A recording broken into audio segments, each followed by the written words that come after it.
My name is Joe Schlidt. I've been a volunteer with the organization for the last 7 years. I've been a board member, I've been a financial support of the organization, and I think what we're delivering in the classroom is really, really compelling to all the kids who are in the classroom, and I know it can lead to great opportunities for them in the future.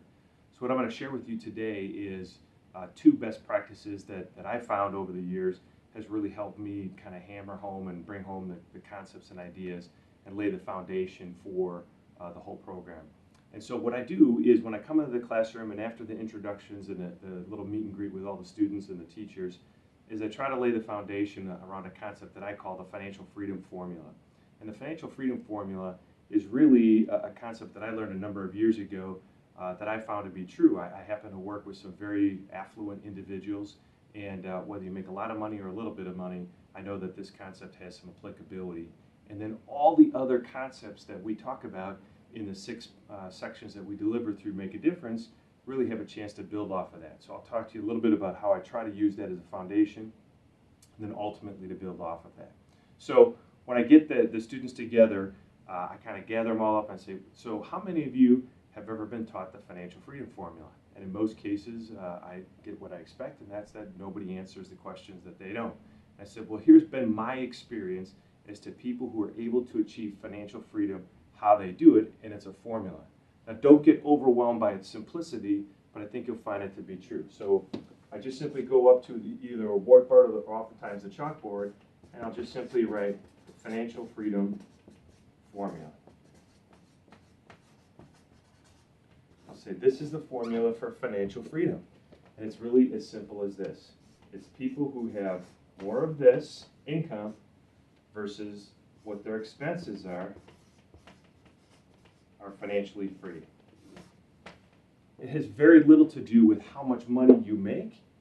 It has everything to do with how much money you spend relative to how much money you make. And that's the point that I really try to hammer home on, is that I've seen people who make $30,000, $40,000, $50,000 a year who are financially free because they spend less than they make.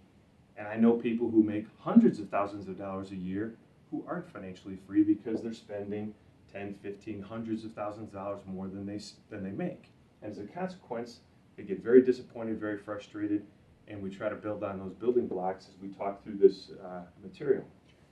And so a lot of different ways that an individual can achieve income or accomplish income. We're not going to spend a lot of time going into that, but I do want to build on the idea. And so I say, so what happens if you have more money? If you think about this in practical terms, if you have more income than you have expenses, what's going to happen? And so I'll throw that question out to the class, and a variety of different answers will come up. And I said, it's really as simple as this.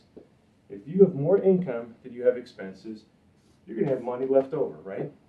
And the question becomes, what do you do with that money? People who are able to achieve financial freedom are ultimately those people who take this excess money and do the right thing with it. And that's going to lead over here, and I kind of build on this. And I said, there's a basket over here. We're going to call this assets.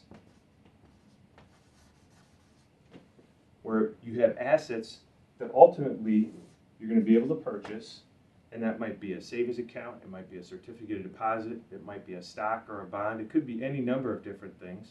But if you have an asset, ultimately our objective might be to be able to take that asset, produce more income, not increase our expenses, which is going to give you more of this, which gives you more of this, which gives you more of this. And when we get this working for us, I call that the wealth wheel.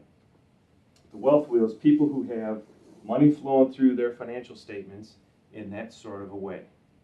Compared to the vast majority of Americans, unfortunately, who do this. They spend more than they make, which means they have this. Nothing, or negative. They have to go get money in order to be able to cover their expenses. And so what we do in that case is we oftentimes have to go over here and we have to get a liability. A liability means we've got to borrow money from some place in order to be able to cover our expenses. And when we do that, what ends up happening is oftentimes I get a loan in some way, shape, or form. That might come in the form of tapping into home equity. It might come in the tapping into other loans that I have to get from other individuals. What happens then? And I'll throw it out to the classroom and I'll say, what happens when you don't have enough money and you have to borrow money. Well, what you're actually doing is you're increasing your expenses, which has a tendency to do what? Has a tendency to make more of these negatives, which has a tendency to have us go borrow more, which does this, which does this. I call this the doom loop. And it's as simple as this. I asked the group, how many of you want the wealth wheel working for you? Or how many of you want the doom loop working for you? And they kind of chuckle and they'll get a little conversation in the audience. But I emphasize to them, it's literally as simple as this. When you start breaking down finance, personal finance, into these type of concepts, the students start to get it and they really understand. And when we get into the program then, and so we oftentimes maybe will have a little bit of a dialogue and conversation around this, but when we get into the program at a later point in time, when we start talking about credit, I might be able to reference back to my financial freedom formula here, and we'll talk about this, and I'll go, credit is just this. I'm not suggesting that credit's bad. It's really a question as to how we use credit that really makes the difference, but credit is a liability, and at the end of the day, it's going to increase our expenses in some way, shape, or form. Hopefully, our income is going up to cover those expenses in conjunction with that, but some of that we can control, some of that we can't control. When we start talking about savings, when we talk about bank your future, we have a little conversation and comparison around savings accounts and CDs and money market accounts and even stocks. And when we do that, I just simply start referencing that those are just different types of assets. And those different type of assets ultimately can either grow in value or ideally in the future are going to produce an income for us that can start to get that wealth wheel working for us. And so this concept and this foundation is something that I literally cover right away out of the gate so that they have a big picture of what personal finance looks like. And then we kind of set it aside and we get into the curriculum. But one of the things that I found important over the last couple of years is that when I do this, I have to go back and at a minimum we talk about this at the beginning of every session. So 6 times when we're visiting, they see this. And it'll be nothing more than I'll start the class out and I'll go, okay, how many of you remember some of the things that we talked about in the last class? And I'll get all kinds of ideas or comments, or sometimes I don't get a lot of comments depending on the time of day. But I'll say, okay, how many of you remember the financial freedom formula?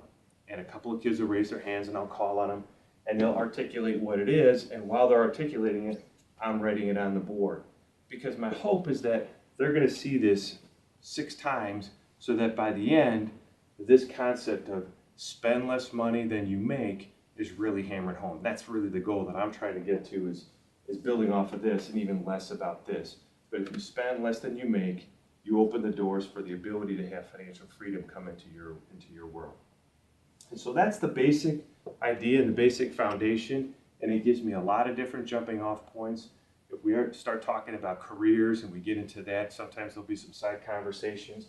We talk about the impact of what kind of income you might get as a result of different careers, and ultimately what kind of expenses you might experience with those different career choices. Talk about getting into school and student loans and what impact that might have on people. So it really is it's a fun foundation and a great concept that hopefully we can build into their minds and something that they take away from the classroom.